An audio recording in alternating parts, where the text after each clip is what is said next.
So today I'll be showing you how to code in Python. Once again, um, this is actually a simple Python code that will display the year and the month on the terminal. This is just a very quick tutorial. Okay, so let me just. By the way, I'm using a PyCharm as my editor. I won't be using the default Python IDE. Okay, so let's now start coding. So yeah, we're going to start with import calendar. So calendar basically is a built-in uh, library in Python. Then try to specify year is equals to int. Okay, so we'll be asking the user for the year input. Then year. Okay. So basically what this does is that we will be asking for an integer value.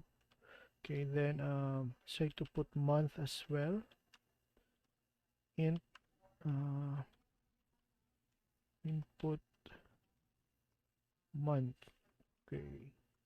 So we created two variables. The first one is year, the second one is month. Okay, then let's try to do this one. Month is equals to int. Okay, let me just try to month. Okay, let's try to add something else in numeric numeric form. Okay, so what we can only accept uh, are months in numeric form. So let's say January is equals to 1, February is equals to 2, and so on. Okay, then let's try to output.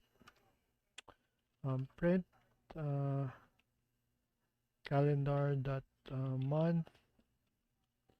So this function will be accepting two variables. The first one is year, and the other one is month. Okay, so this is just this is only 4 lines of code. Okay, let's try to run this time. So this is number 26, which is this one. Okay, so we have here, let's run Python. Okay, so let's try to specify 2022. And right now it's February, so let's try to put 2. Okay, so we have it here. So we have Monday, Tuesday, Wednesday. So this is the output. So it doesn't have any format, but it will actually display the calendar in the terminal using Python. If you find the contents of this blog useful or interesting, don't hesitate to hit the subscribe button. And if you wanted to be notified every time a new video is uploaded, don't forget to hit the bell notification button. Thanks.